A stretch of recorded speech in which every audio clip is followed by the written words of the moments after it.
नमस्कार दोस्तों, स्वागत है आपका study with exam tension channel पर।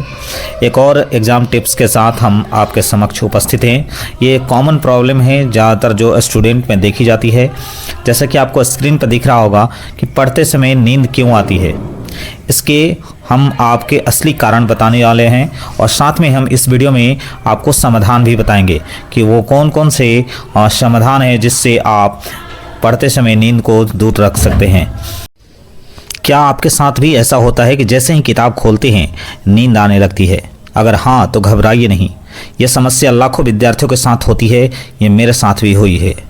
आज हम जानेंगे कि पढ़ते समय नींद क्यों आती है और इससे बचने के आसान तथा वैज्ञानिक तरीका क्या है। पूरा वीडियो में बने रहिएगा, तभी आप इस वीडियो का लाभ ले पाएंगे, क्योंकि नींद आना एक आम समस्या है और इसका समाधान आपको जानना चाहिए, तभी आप इसका लाभ ले पाएंगे। तो चलिए इस वीडियो में जानते हैं कि पढ़ते समय नींद आने के प्रमुख कारण कौन कौन से हैं, वो कौन कौन से कारण हैं और इसका क्या समाधान है। पूरा वीडियो में हम डिस्कस करेंगे। तो चैनल पर पहली बार आए हैं तो सब्सक्राइब कीजिए, वीडियो अच्छा और इन्फॉर्मेटिव लगे तो लाइक करिए और अपने दोस्तों में शेयर करिए। तो जानते हैं कि पढ़ते समय नींद आने के प्रमुख कारणों में सबसे पहला कारण रहता है पर्याप्त नींद न लेना। बच्चों, यदि आप रोज़ 6 से 8 घंटा अच्छी नींद नहीं लेते हैं तो पढ़ते समय आपका दिमाग आराम मांगने लगता है। इसी वजह से ये समस्या आम है कि आपको नींद आना स्वाभाविक है। इसलिए मेरी सलाह है कि इसके लिए पर्याप्त नींद जरूर लें। 6 से 8 घंटा की नींद जो है अच्छी मानी जाती है। अगर आप इसको लेते हैं तो पढ़ते समय नींद नहीं आएगी। दूसरी वजह है एक ही जगह लंबे समय तक बैठ के पढ़ना। विद्यार्थी क्या करते हैं कि लगातार एक ही मुद्रा में बैठने से शरीर उनका सुस्त होने लगता है और उन्हें नींद आने लगती है। इसलिए मेरी सलाह है कि आप एक ही जगह बैठकर एक ही मुद्रा में पढ़ाई ना करें। टहलते रहे, घूमते रहे, पढ़ते रहें। थोड़ा टहल के पढ़िए, थोड़ा घूम के पढ़िए, थोड़ा बैठ के पढ़िए। इससे क्या होगा कि आपके नींद आने की समस्या जो है वो दूर होती रहेगी। एक जगह लगातार बैठने से शरीर सुस्त होता है और नींद आने जैसी समस्या आने स्वाभाविक होता ही है। बच्चों, तीसरी जो कमी है होती है रुचि की कमी। जिस विषय में रुचि कम होती है उसे पढ़ते समय दिमाग जल्दी थक जाता है, क्योंकि आपका इंटरेस्ट नहीं रहता है। इंटरेस्ट नहीं रहने पर माइंड पे ज़्यादा जोर पड़ता है और दिमाग जो है वो रेस्ट मांगना शुरू कर देता है। इस वजह से नींद आने लगती है। क्योंकि अगर आपको नींद नहीं आना है तो उसका सब्जेक्ट का इंटरेस्टिंग होना ज़रूरी है। नींद आने की चौथी वजह हम आपको बताने जा रहे हैं, वो है भारी भोजन करना। अधिक तला भुला या अधिक भोजन खाने से शरीर जो है वो पाचन में व्यस्त हो जाता है, जिससे नींद महसूस होना शुरू हो जाती है और व्यक्ति को नींद आना स्वाभाविक हो जाता है। इसलिए मेरी सलाह है कि तला भुना हुआ भोजन कम करें और साथ में जो आप खाना खाते हैं वो खाना कम मात्रा में खाएं। अगर कम मात्रा में खाएंगे तो नींद आने की संभावना कम हो जाती है। पांचवा कारण है पढ़ाई का गलत वातावरण होना।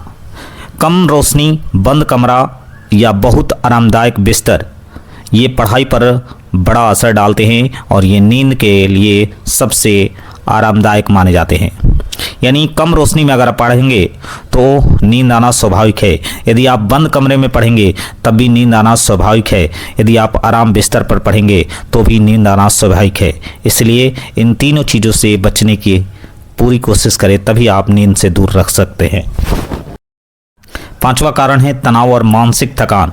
यदि आप तनाव में हैं या लगातार पढ़ रहे हैं तो मानसिक थकान के कारण भी नींद आना स्वाभाविक है। इसलिए टेंशन कम लें, लगातार ना पढ़ें, बीच बीच में रेस्ट लेते रहें। इससे क्या होगा, मानसिक थकान कम होगी और नींद आने की संभावना जो है कम हो जाएगी। अब हमने आपको नींद आने के कारण बता चुके हैं ऑलरेडी। अब हम पढ़ते समय नींद से कैसे बचे उस पर भी बात करने जा रहे हैं। सबसे पहला वजह होगा कि रोज़ जो है 7 से 8 घंटे आप अच्छी नींद लें। अगर आप 7 से 8 घंटा अच्छी नींद लेते हैं तो नींद आने की समस्या से आप बच सकते हैं। पढ़ाई हमेशा टेबल कुर्सी पर पढ़े, न कि बिस्तर पर पढ़े। इसलिए क्योंकि आरामदायक बिस्तर जो है वो नींद के लिए सबसे सूटेबल माना जाता है। इसलिए आरामदायक बिस्तर से बचें। टेबल कुर्सी का इस्तेमाल करें, जिससे नींद आने की संभावना कम हो जाएगी। हर 40 से 50 मिनट बाद जो है 5 से 10 मिनट का ब्रेक ले लें। इससे क्या होगा कि नींद आने की संभावना कम हो जाएगी और आपका माइंड जो है वो फ्रेश रहेगा, दिमाग जो है वो फ्रेश रहेगा।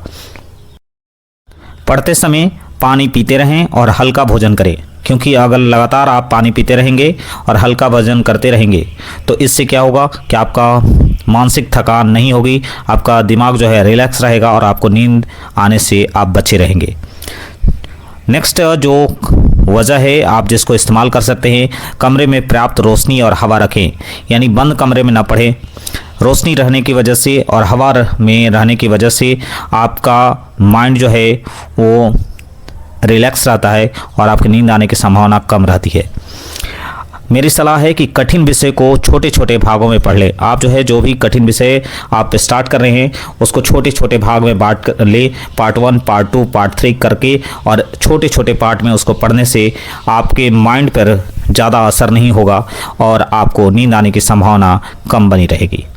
नेक्स्ट है, पढ़ते समय आप नोट्स बनाएं। नोट्स बनाएंगे तो आपका माइंड और आपका हैंड दोनों जो है दोनों का कोऑर्डिनेशन रहेगा और इसकी वजह से थकान जो है आपकी कम रहेगी, आपका कंसंट्रेशन पावर ज़्यादा रहेगा और आप जो है पढ़ाई पर ज़्यादा फोकस कर पाएंगे। महत्वपूर्ण चीज़ों को हाईलाइट करते रहेंगे, इससे आपका माइंड एक्टिव बना हुआ रहेगा और उसके नींद आने की संभावना कम हो रहेगी। नेक्स्ट है कि सुबह के समय कठिन विषय पढ़ने की आदत डालें।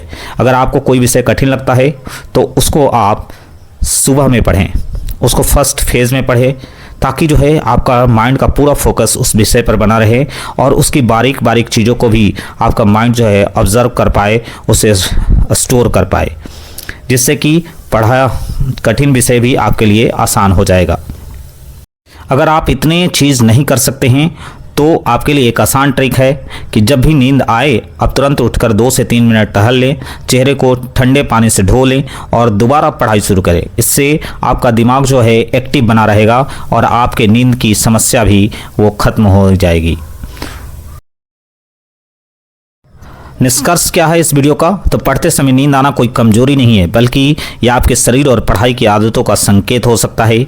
यदि आप सही दिनचर्या, पर्याप्त नींद और सही पढ़ाई की तकनीक अपनाते हैं तो इस समस्या से आसानी से आप छुटकारा पा सकते हैं। ये कोई बड़ी समस्या नहीं है जिसको आप बदल नहीं सकते, क्योंकि अगर आप इन समस्याओं पर काबू पा लेते हैं तो आप नींद जैसी समस्या पर काबू पा सकते हैं।